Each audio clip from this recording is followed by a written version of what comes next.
والسلام پر جو زلیخا لٹو ہو گئی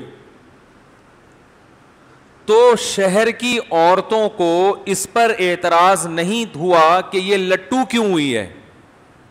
انہوں نے کہا کوئی بھی کسی بھی ٹائم کسی پہ بھی لٹو, یہ ہمیشہ سے ہوتا آ رہا ہے, کوئی بھی کسی بھی ٹائم کسی پہ بھی لٹو ہو سکتا ہے. لوگ مجھے کہتے ہیں ہماری بیگم صاحبہ وہ فلاں سے بڑی فری ہو کے بات کرتی ہیں, وہ غیر محرم مرد ہے, وہ کہتی ہیں وہ میرے بھائیوں کی طرح ہے. تو میں کہتا ہوں بھائی دیکھو میں بدگمان نہیں کر رہا آپ کو, لیکن یہ یاد رکھو کوئی بھی کسی بھی ٹائم کسی پہ لٹو ہو سکتا ہے. اس کے لیے میرڈ ہونے یہ شرط نہیں ہے, انسانی جذبات کسی بھی وقت پھسل سکتے ہیں. تو احتیاط کرو. بیگم سے بولو جب تمہارا کوئی لگتا نہیں ہے تو کیوں باتیں کر رہی ہو بھائی, اس سے لگتا ہو تو نہیں کرنی چاہیے زمانے میں, سوائے بھائی جو محرم رشتے ہیں بس, اس کے علاوہ نہیں.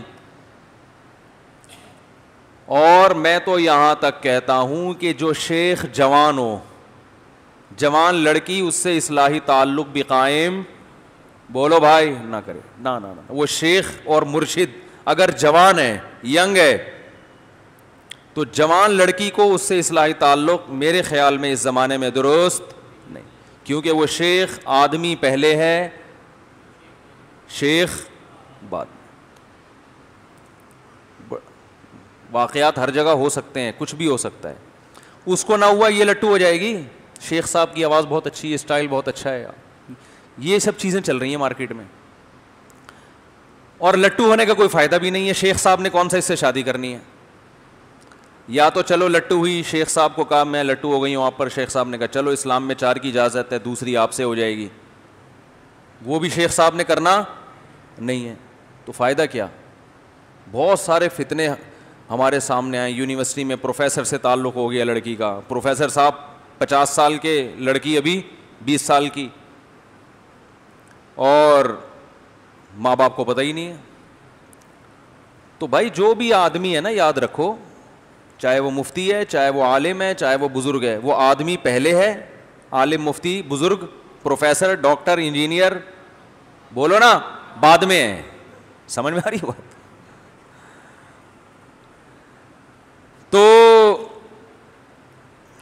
احتیاط. کسی نے کیا کہا ہے نا کہ اگر رابعہ بصریہ جو اللہ والی تھیں, اتنی بڑی بزرگ خاتون تھیں, وہ اور حضرت حسن بصری جیسے بزرگ تنہائی میں جمع ہو جائیں تو شیطان ان کو بھی نہیں چھوڑے گا, وہاں بھی وار کرے گا. کیونکہ نیچر سے تھوڑی لڑ سکتا ہے انسان, نیچر سے تھوڑی لڑ سکتا. وہ ایک صاحب مجھے کہنے لگے وہ ایک فلاں بزرگ ہیں, وہ لڑکیوں سے احتیاط ہی نہیں کرتے, دائیں بائیں لڑکیاں بیٹھی رہتی ہیں ان کے. اور تو ان کے مریدوں سے ہم نے کہا کہ آپ کے جوان لڑکیاں صبح شام آپ کے بے پردہ ہو کے آپ کے سامنے بیٹھتی ہیں, کوئی آپ کو تکلیف ہی نہیں ہوتی, تو آپ کے شیخ صاحب احتیاط نہیں کرتے. تو انہوں نے کہا ہمارے شیخ صاحب بہت بزرگ ہیں, بہت کیا ہیں, نیک. مجھے بتا رہے تھے. میں نے کہا وہ آدمی ہیں یا نہیں ہے, پہلے یہ بتاؤ. اگر آدمی نہیں ہے تو بزرگ ہونے کی پھر ضرورت نہیں ہے, پھر جتنے بھی برے ہوں بٹھا دو. اگر آدمی ہے اور پھر یا آدمی ہو اور اتنی لڑکیاں دائیں بائیں گھوم رہی ہوں اور ان کو کچھ ہو ہی نہیں رہا, تو کچھ مسئلہ ہے پھر ان کے ساتھ. پھر ان کی بیوی کو بھی اعتراض ہوگا ان کے اوپر. تو نیچر سے نہیں لڑو میرے بھائی, جو تمیز سے زندگی. اسلام دین فطرت ہے. اسلام کیا ہے؟ دین فطرت. اس نے وہ باتیں نہیں کی ہیں جو ہوائی آسمانی باتیں ہوں. اور دوسرا, اس زمانے میں وہی بات جو میں گھوم کے بار بار لاتا ہوں کہ نکاح تو کرتے ہی نہیں ہے, محاسبوں مراقبوں پہ چل رہا ہے سارا سیٹ اپ. نکاح کرنے سے بہت فائدہ ہوتا ہے بھائی, آدمی بہت نگاہیں جھک جاتی ہیں. بزرگ کی 4 شادیاں ہیں, پھر بٹھا دو گے, امید ہے اتنا مسئلہ نہیں ہوگا. لیکن وہ خوراک اسی طرح چل رہی ہے, انڈے پراٹھے, تو وہ پھر ظاہر ہے شیطان جو ہے وہ ورغلائے گا. تو زلیخا پر جو شہر کی بڑے خاندان کی جو عورتیں تھیں, ان کو اعتراض یہ نہیں تھا کہ یہ لٹو کیوں ہو گئی. بات آ رہی ہے سمجھ میں؟ یہ ذوق نظر کے بلند ہونے کو میں سمجھا رہا ہوں, یہ سارا اسی میں نہ نکل جائے ذوق نظر میں ٹائم. ان کو اعتراض اس پر تھا, امرأۃ العزیز, مصر کے بادشاہ کی بیوی تراود فتاہا، ایک گھر کے نوجوان پہ، لڑکے پر جو غلام بن کے رہ رہا ہے اس پر عاشق ہو گئی. انا لنراہا فی ضلال مبین، بڑی سخت غلطی میں پڑی ہوئی ہے. یہاں مطلب کیا ہے کہ اس کا ذوق محبت بلند نہیں ہے، معاذ اللہ گھٹیا سوچ کی عورت ہے. جو بادشاہوں کی بیویاں نوکروں پہ تھوڑی عاشق ہوتی ہیں، گھر کے لے پالکوں پہ تھوڑی عاشق ہوتی ہیں، اس شہزادے پہ ہوتی ہے بھائی، کسی دوسرے ملک کے بادشاہ پہ ہوتی، سمجھ میں آتا ہے. تو جن کا ہاں وہ پھر بادشاہ کی بیوی نے جو ہے نا حضرت یوسف علیہ السلام کی زیارت کروائی تاکہ پتہ چلے کہ ہمارا ذوق نظر تم سے کم از کم بہتر ہے، بہت بہتر ہے. وہ تو اس نے تو پوری بات کی ہوگی، قرآن نے تو مختصر ذکر کیا ہے نا. اس نے تو بلا کے جب یوسف علیہ السلام کی زیارت کروائی اور عورتوں نے اپنے ہاتھ کاٹ ڈالے اور کہنے لگی حاشا للہ ما ھذا بشر، اللہ کی قسم یہ انسان نہیں ہے، ان ھذا الا ملک کریم، آسمان سے کوئی معزز فرشتہ ہے جو زمین پہ اتر گیا، یہ انسان نہیں ہے.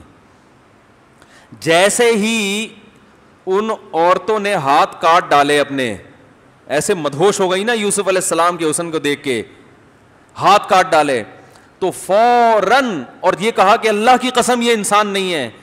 تو اس موقع پر زلیخا کو فوراً ایک سیکنڈ بھی اس نے توقف نہیں کیا اور اشارہ کیا ذالک الذی لمتننی فی، یہ ہے وہ جس کے بارے میں کہہ رہی تھی کہ میرا ذوق محبت بلند نہیں ہے، یہ ہے وہ، اب بتاؤ ہے یا نہیں ہے. پھر آگے بھی بولا کہ تو جو گولے گنڈے والے پہ عاشق ہوئی تھی تجھے اپنا یاد نہیں ہے بھائی،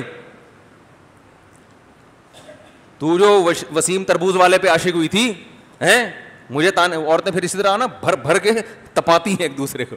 اپنا بھول گئی جو ڈرائیور کے ساتھ بھاگی تھی تو 6 مہینے بعد پکڑی گئی تھی. تو فذالک الذی لمتننی فی، یہ ہے وہ جس کے بارے میں تم مجھے ملامت کر رہی تھی، اب بتاؤ ملامت بنتی ہے؟ انہوں نے کہا نہیں بھائی ملامت نہیں بنتی. اس سے ایک اور بات پتہ چلتی ہے کہ اللہ نے جو حسن مردوں کو دیا ہے وہ عورتوں کو معذرت کے ساتھ، آپ سے نہیں خواتین سے. ہمارے حضرت فرمایا کرتے تھے اللہ نے ہر جنس میں نر کو زیادہ خوبصورت بنایا ہے. ہو سکتا ہے کہ اشرف المخلوقات جو انسان ہے اس میں مادہ کو نر سے زیادہ حسن دے دیا ہو، ایسا نہیں ہے. مور زیادہ خوبصورت ہے یا مورنی؟ مور. لیکن مور کو اچھی مورنی لگے گی، وہ ایک الگ چیز ہے.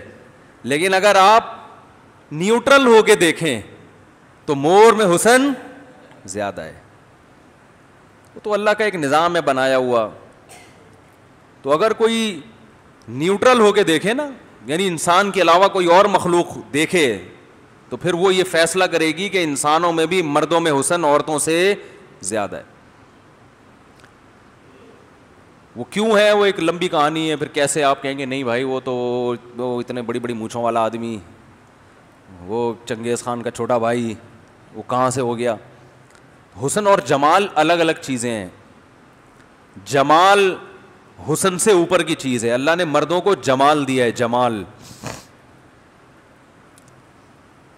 اس کائنات کے سب سے جمیل صاحب جمال رسول اللہ صلی اللہ علیہ وسلم تھے. اور حسن اللہ نے اکیلا یوسف علیہ السلام کو جتنا دیا، حدیث میں آتا ہے کہ میں نے معراج کی رات حضرت یوسف علیہ السلام سے ملاقات کی. آپ صلی اللہ علیہ وسلم نے فرمایا آدھا حسن اکیلے یوسف علیہ السلام کو دیا گیا ہے، باقی آدھا پوری دنیا میں تقسیم. جو ہم لوگ میں تھوڑے تھوڑے کچھ ہلکا پھلکا سا نور آیا ہوا ہے نا ہم لوگوں کے چہروں پہ، یہ وہ آدھے کے کروڑوں اربوں حصے کیے اللہ نے. تو ان اکیلے کو کتنا ملا ہوگا؟ یہ معجزہ تھا ان کا.